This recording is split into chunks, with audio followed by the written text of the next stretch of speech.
Hello, welcome back to my vlog. আমরা পুরীতে সকালবেলায় নেমে গেছিলাম একদম ভোরবেলায়। তারপর তো তোমরা দেখলে আমরা পৌঁছে গেছিলাম একদম স্বর্গর ধারে। তারপরে এসে আমরা অনেক রুম খোঁজার চেষ্টা করি, কিন্তু ভালো রুম আর খুব সুন্দর রুম আমাদের কাছে পাওয়া খুব ডিফিকাল্ট হয়ে গেছিলো। তাই আমরা একটাই রুম পাই। ওখানে আরও আগে থেকে সবার রুম বুকিং ছিল, 3 মাস আগে থেকে সব বাস পার্টিদের রুম বুকিং ছিল। তো আমরা কোনো রকমভাবে একটা রুম জোগাড় করি।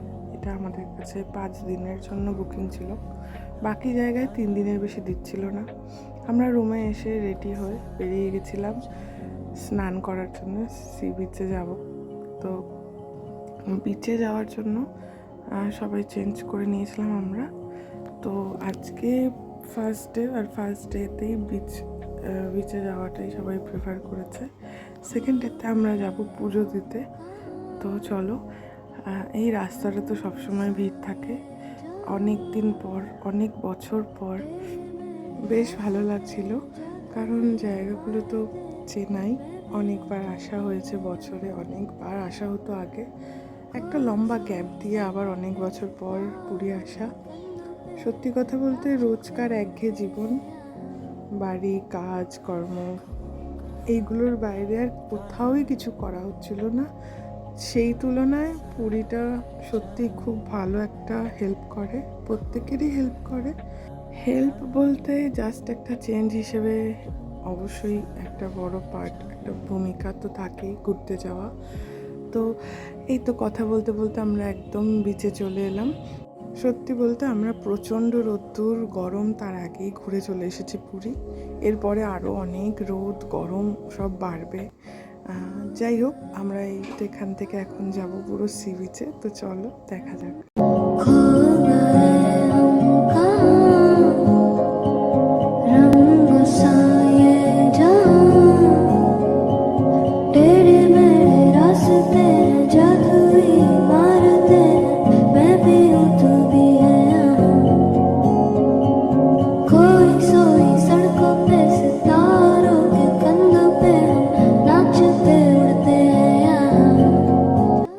সত্যি খুব সুন্দর লাগছিল সমুদ্রটা দেখে, অনেক দিন পর পুরীর সমুদ্র।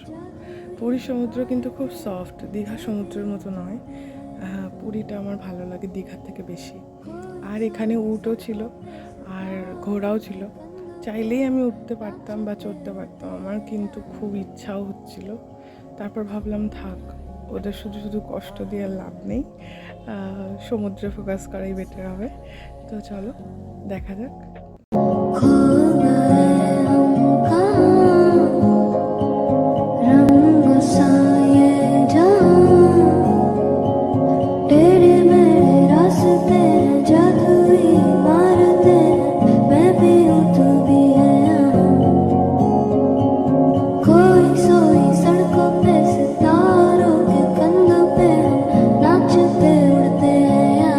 এই তো আমাদের স্নান করা কমপ্লিট। এখানে এই উটটা বসেছিল আর ওইদিকে আর একটা উট দাঁড়িয়েছিল। ওদের দুজনকে দেখতে দেখতে আমরা আবার হোটেলের দিকে চলে এলাম, কারণ লাঞ্চ করতে হবে। তো চলো, লাঞ্চে আমরা এসেছিলাম রেস্টুরেন্টে। এই রেস্টুরেন্ট বা হোটেলটায় সত্যি খাওয়া দাওয়া খুবই ভালো। আমার খুব মামা ভাগ্নে মনে হয় নামটা, খুবই ভালো লেগেছে আমার। প্রাইসটাও সত্যি বলতে খুবই কম, 120 থেকে মনে হয় থালির প্রাইস স্টার্টিং। ওটা মানে এক থালি, ফিশ থালি 140, এরপরে আরও অনেক অনেক থালি আছে। সত্যি বলতে আমার না থালি খেতে প্রচণ্ড ভালো লাগে, আর আমি এটা ভীষণ এনজয় করি। তো লাঞ্চ করে আসার পরে আমরা একটু রেস্ট নিয়ে বেরিয়ে পড়েছিলাম বিকালবেলায়, মানে সন্ধেবেলার দিকটাতে একটু ঘুরতে যাওয়ার জন্য। বাইরের সি বিচের ওই পোর্শনটাতে মেলা বসে, তো ওইখানটাতে আমরা ঘুরবো।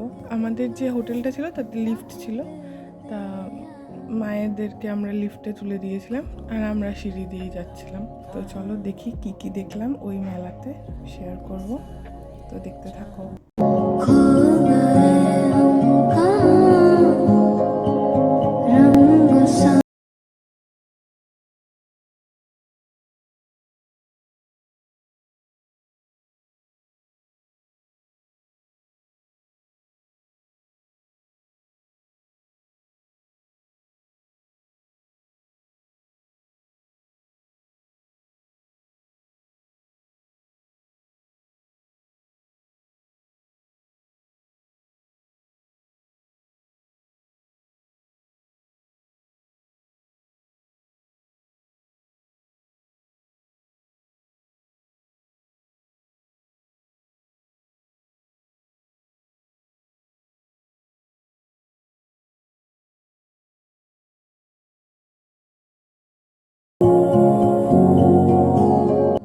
এই তো আমরা একটুখানি চা খাচ্ছিলাম, কুল্লার কি চায়।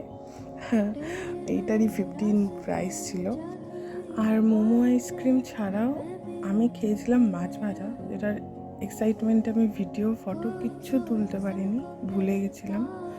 কারণ অনেক দিন পর সি বিচের ধারে মাছ ভাজা, সেইটাতে কনসেন্ট্রেট করতে গিয়ে আমি ভুলে গেছিলাম ভিডিও করতে। তো যাই হোক, আমরা অনেক ঘুরলাম। অনেকটা টাইম কাটানোর পর আমরা যখন ফিরছিলাম, ফেরার গলিতেই এই মন্দিরটা পড়েছিল। সত্যি মন্দিরটা কিন্তু খুব সুন্দর ছিল। তো আজকে এই পর্যন্তই, দেখা হচ্ছে আগামী ভ্লগে তোমাদের সাথে। তো ততক্ষণের জন্য tata, take care, bye by.